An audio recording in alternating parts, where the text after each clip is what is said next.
Couch, and I'm here with Rick Short. Hi, Rick Short. Nice to meet you. Nice to have you here. So basically, we'd like to know what your role is in the community of Utica.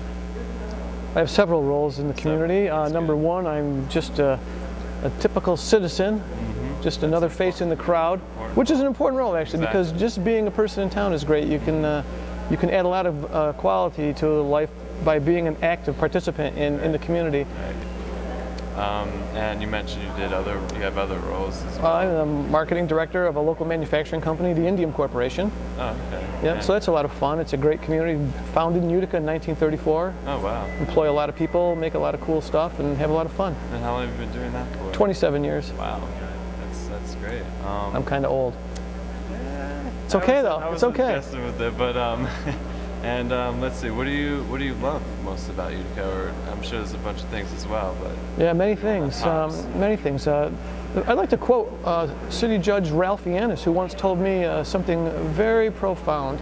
He said to me, "Utica is a city that's large enough to have a lot of cool things, a lot of resources, yet small enough where one person can make a difference." Right. And over the many years since he first told me that, I've often thought of that, and I've seen it over and over again in practice. Okay. I've seen one person change this community over and over again. That's great. An example, maybe. A lot of little examples. Like for example, you can say Lynn Michelini, who was the driver of Utica Monday nights. You can point to Chris Talgo, who took a dilapidated building on Barrack Street and made the Nail Creek Pub and Brewery out of it. Great. You can say Rob and Robbie, who gave us the Tremontaine Cafe. There's a very, very long list of people that have made a difference. Like small heroes. One person can really change the fabric of the community. That's a great thing to know.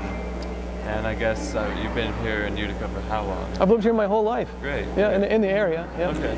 And I guess has anything in your mind changed drastically, maybe, like since you can remember when you were younger to now, maybe? Well, so many things have changed in my long life. What I'm noticing right now is a birth of the arts. Over the last several years, I've seen so many artists step forward. Whether they're musicians or sculptors, painters, photographers, poets, writers. There are all these different groups, and they're starting to really get traction. They're starting to become much more noted. They're all very cooperative, working with each other, working together, and it's a very rich area if you're any kind of artist. And I guess the tram is a good place to meet these people. Yeah, it's one of the many good places. Okay. It's my place. I love going there. Good to know. But there are many places that support the arts. Okay. The secret, though, is that you can't sit back and wait for it to land in your lap, or you can't sit back waiting to be led around. You've got to be the kind of person that gets up off the couch and goes at it. Okay. And either invent something. You can start on the couch and then you go from there. Yeah, that's where you do your thinking. You sit back and consider, reflect on the day, but you really got to get off the couch, and you've got to either invent something cool, or you've got to join up with some friends that are inventing something cool and support their project, or you've got to be a face in the crowd and just be there for that something cool.